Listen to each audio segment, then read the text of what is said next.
I was contacted by an Amazon retailer called Teckin and asked if I would review some of their smart plugs. I had a look on the Amazon website and these plugs have got a lot of really good reviews, so I said yes. And these particular plugs are the SP27 smart plugs. So they come in 2 packs. You can get a pack of 4 or a pack of 2. This is the 4 pack. There is a QR code on the side of the packaging for the app that you need to control these devices. Inside the box we've got the 4 sockets and a set of instructions. A couple of things about these sockets. The first thing is that they're rated up to 2300 watts.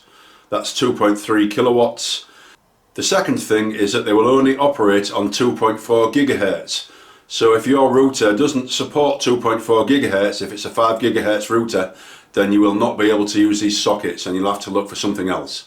If anybody tells you that connecting these devices is simple, then they're either used to doing it on a regular basis or they've got a lot of tech savvy. They're not exactly simple to install, but if you follow the instructions carefully, then it's quite easy to get through the process. So what I'll do now is I'll go through the process of connecting these plugs first to the app and then adding that to the Amazon Echo. You can find the QR code for downloading the app in 3 different places. It's on the box, on the instructions, and it's also printed on the actual socket itself. So I'm going to download the app first onto an Android device. Just scan that QR code, open that, see what happens. Click on the address. So I'm going to click on this download icon and see what happens, and we'll open that. Using the QR code was a failure, so I'm going to go into Google Play, type in Smart Life, and I can tell by that icon that that is the app that I want, because that's what the icon that the QR code brought up. So I'll click on that and we'll install it. So that was rather complicated. You would expect the QR code to take you straight to the app and download it, but we did get there in the end. So that's the app downloaded, and there's a Smart Life app there. So then it asks you to register. Now you can register with either a phone or your email. You've got to agree to the privacy policy, and I'm going to register with my email address. And then it says obtain verification code, so I'll click on that. And there is my verification code, 169195. 169195. Enter. And now I've got to put a password in. So I shall do that now. So it says 6 to 20 characters including letters and numbers, and I've done that, but for some reason it's not accepting it. What it doesn't say is that you need at least 1 capital letter in there, because if you don't put a capital letter in, it won't give you that completed line there. So they should change that description. I think a lot of people will get fooled by that. So I've entered a password, and that says now connected and logged into the app. So it says 10 on your Smart Life Create family, so I'll click on that. Got some details to fill in there, I'll do that in a minute.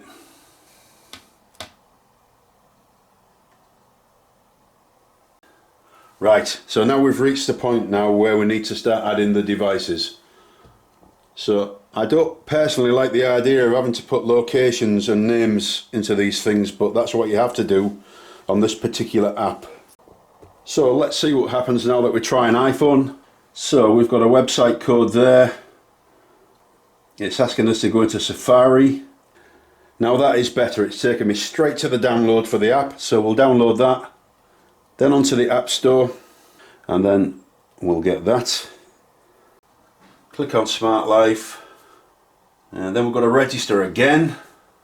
One good thing is it's recognised that I've already opened an account, so yes.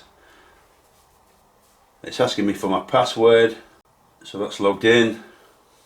So let's go for the first socket. We'll plug that in, and there are 2 modes to connect this up to the app. The first one is a quick mode, and the second one is the AP mode. So I'm going to go for the quick mode. So as you can see, right, we've got the power onto the socket now, and we've got the LED blinking once every 3 seconds. For the quick setup mode, we need to have it blinking rapidly, so I'm going to press and hold that down for 6 seconds, and it should click like so, and then there we go, that's blinking rapidly now. So that's it set up for quick setup. Then we've got to add a device, and it's an electrical outlet. So we've got to confirm that the indicator is rapidly blinking. Enter the Wi-Fi password.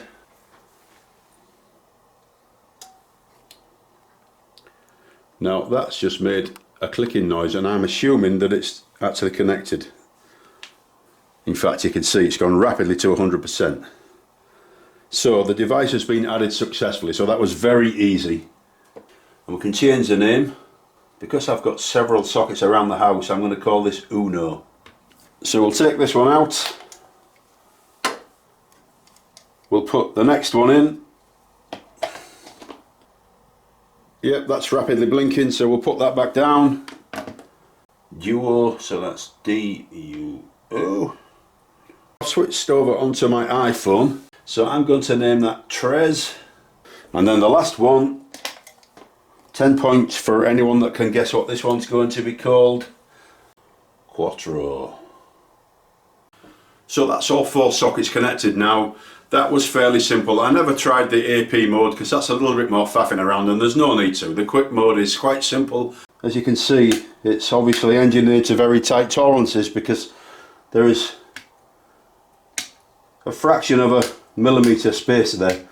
So no problem with a normal double socket. You can put 2 side by side, everything works fine. I have tried it on another plastic socket with no issues either. Right, so as you can see, I've got all 4 sockets now logged onto both the Apple app and the Android app, and I think I put the first 2 on using the Android app and the second 2 on using the Apple app. So these 2 obviously talk to each other when they're on the same Wi-Fi network, which makes life a little bit easier. So at this stage we've got all 4 sockets connected to the app. We're not using Amazon Alexa at all, and already we can switch the sockets on and off. So as you can see from that screen, we've got the facility to place the socket on a timer. So if we select timer there and add schedule, this is the screen it brings up now. This is to switch on. And it's 11:38 now, so we'll make that 11:40, and we'll repeat it every day. So that's every day. We want it to switch on, so we'll confirm and save that.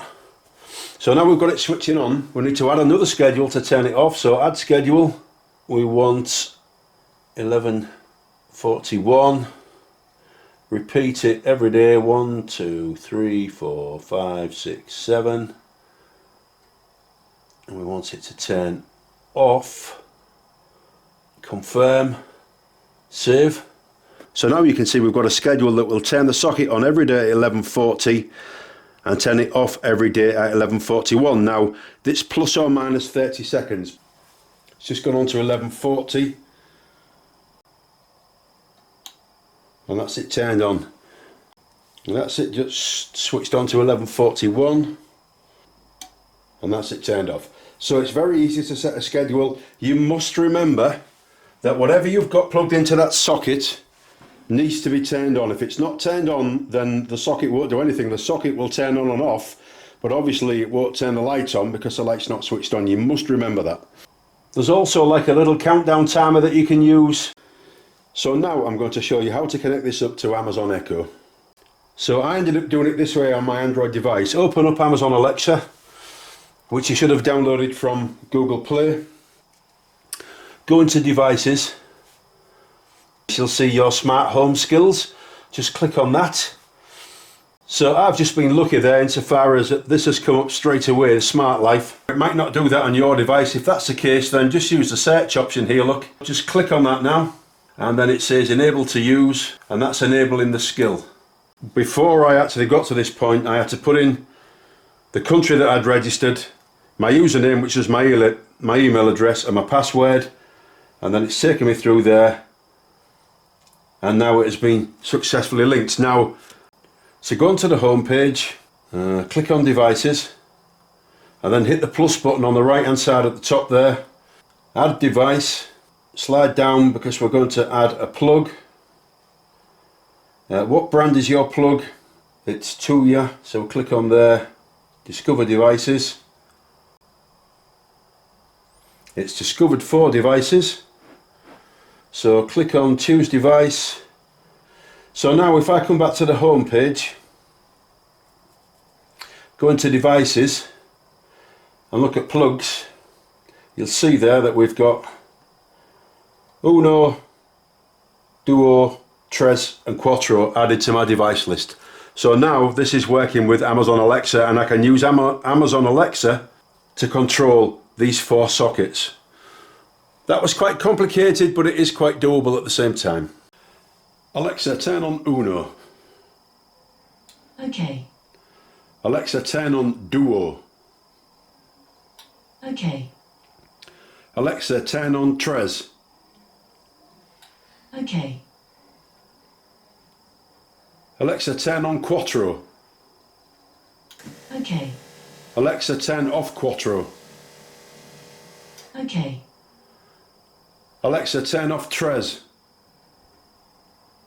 Okay. Alexa, turn off Duo. Okay. Alexa, turn off Uno.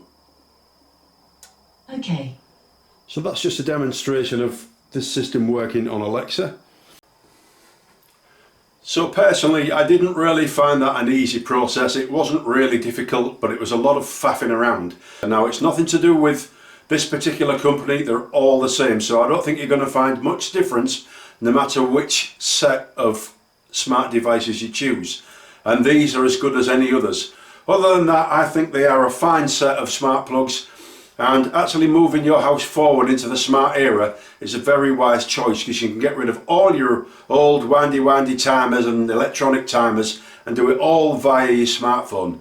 The app allows you to connect to this equipment anywhere where you can access the internet. So anywhere around the world, if you've got access to the internet in any form, you can control these devices. So you can be sat in your hotel in New York and turn your lights on because you think, oh, hang on a minute, I forgot to set the timers. You can literally just set the timers from New York or turn the light on and off whenever you want. The other thing that you can do is log on to your app and see which devices are on in an instant. So it's a very, very useful system. And if you haven't moved down the smart home route, then I really do think that you're wasting some time, and you should get yourself an Amazon Echo and start moving forward with the times. Anyway, I hope you found this review useful, and thank you for watching.